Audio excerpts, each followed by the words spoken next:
Okay, so now this is one game you need to watch if you want to improve at chess, because this is where I show you guys the real art of chess, unlike any Gambit tutorials that you find on YouTube. Anyways, my opponent plays d4. Against these, I like playing pawn to d6. By the way, this is what I recommend even in classic or tournament games. The whole idea is to go pawn to e5. I don't mind exchanging queens. By the way, you should not be scared of trading off your queen in this specific line because it's only black who benefits according to Stockfish. And hey, see what I talked about in my previous video? They don't usually take on e5 because they don't want to exchange queens very early. Black's position becomes so open and white finds it difficult to gain back the tempo. Right, here is our plan. We want to start building from the queen side. So what we normally do in these kinds of structures is that we first of all want to prevent pawn to b4 by white, and that's by playing a5 first before white plays pawn to b4. And a5 is such a big deal, you guys, especially in openings like these that look like the King's Indian defense, the names of which defense, the Pierce defense, even the Caro-Kann defense. Pawn to a5 supports the upcoming knight c5. That's the idea. So what about the king side development? What do we want to do on the king side? Well, first of all, we don't want to develop our king's knight on f6 because that would block our f pawn. So we want to play pawn to f5 first before playing knight to f6, and later on we're going to play bishop e7 and castle short. So these are the main ideas on the king side. e4 next may come in the middle game, and sometimes our queen's knight sits on c5 and sometimes on e5 after we push pawn to e4. That's the main idea, then supported by pawn to f5. So you can see all I'm showing you are opening ideas and not specific move orders, because I don't want you guys to be memorizing stuff. That doesn't help. So let's begin from the queen side. a5, preventing pawn to b4 just like I said earlier on, and we have those ideas on the board. Right, so white just played knight c3. I think let me just go knight d7, or maybe that will block my light squared bishop. So first of all, I should play pawn to f5 to meet pawn to e4 just in case, and this is when I'll play knight d7 and knight c5. But I also have knight to f6 in mind, and yep, I anticipated this move, pawn to e4. So I don't expect white to take because I'm going to take back with my light squared bishop. So e takes f5 will allow me to activate my light squared bishop on this beautiful diagonal, and I'm going to be controlling it. Oh my god, white should not do this. Anyways, my next plan is to go bishop e7 and castle short. Yeah, pawn to g3 is a dubious move because I have pawn to f4 in the near future, you know, probably messing up white's pawn structure on the king side. Bishop e7 anyways, castle short is in mind. Besides, I have knight d7 and knight c5. Okay, bishop g2. Let me just castle short. Okay, so let's see what white is up to. I still have knight b d7 and knight c5 in mind. Or maybe I can just take on e4 this time, opening up the f file for my king's rook. Let's see what white is going to do. I want to plant my knight on c5, by the way. But how am I going to do that? Okay, so bishop h3. I have two possible ways of reaching knight c5, but I'm also thinking of just taking on e4. I mean f takes e4, because I can see that white is over attacking my f5 pawn, and it's not good for my eyeballs. So I think taking on e4 is much better. Simplifying the game, oversimplifying the game. This is what I mean by KISS, keys, keep it so simple. Oh, by the way, bishop h3 just left a pawn on e4. I don't even know why I was thinking. I mean, white left his e4 pawn hanging, and I took it for free. I don't even know what I was calculating. Anyways, bishop g5 by white. Okay, so I don't need to respond to this threat anyways. I know white wants to take my knight so they can take my pawn on e4, but I have queen f5 that is going to hold everything together. Or maybe I should fancy a little bit with the move knight g4, so that if they take my bishop, somehow I can take the pawn on f2 and double attack the rook. and the queen on d1. Is that going to work? Oh, that's just a dream. I don't know what I'm doing, but I know I have better moves. One of them is queen f5. Yes. So I wanted to, fussy a little bit, trying to be romantic. I also have pawn to e3 in the near future. Let's say if bishop takes on f6. I don't know what white is going to do at this point. But I have knight g4 if white doesn't do anything. Okay, so let's see what white is going to do. Okay, so pawn to h4. I don't believe in this, honestly speaking. They should have taken on f6 maybe, but this allows me to go knight g4. Yep. Oh, just a second. Knight g4. They're going to take my dark squared bishop, but I have queen takes f2 checkmate. So knight g4 is the way to go. If bishop takes bishop, I have queen takes f2 checkmate. So that is impossible. I don't know what I'm doing. I'm drunk in love. Drunk in love. I don't know what goes into my mind sometimes. I don't see a way for white to escape from Sobibo. In case you don't know what is happening here, white is in big trouble. I'm about to checkmate him on f2, and at best, I would love to take his dark squared bishop on g5.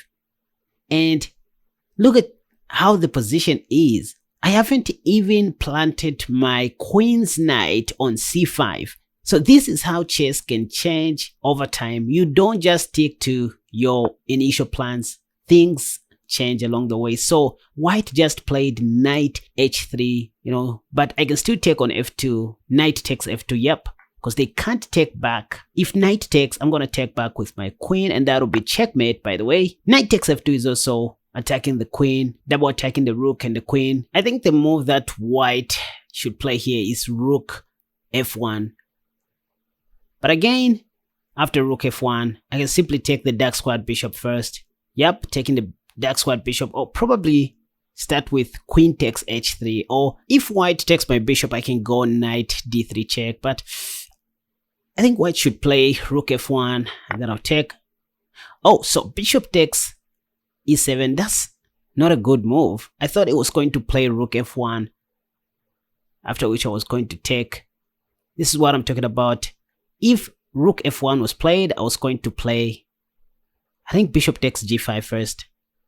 Or maybe, oh yeah, bishop takes g5, because even if white takes back on f2 with his knight, I had pawn to e3. The move that I talked about a few minutes ago. I don't know if it's a few hours ago.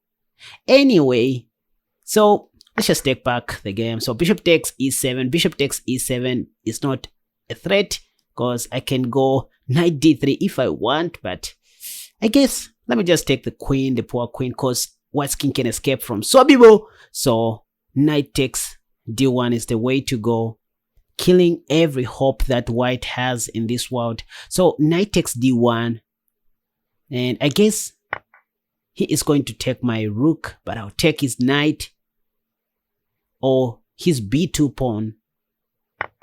Yeah, so bishop takes f8, taking my rook. Now, here I'm debating which piece should I take. Is it the pawn? Knight takes b2, and then I plant my knight on d3 with check. Or can I just exchange knights here, messing up white's pawn structure on the queen side?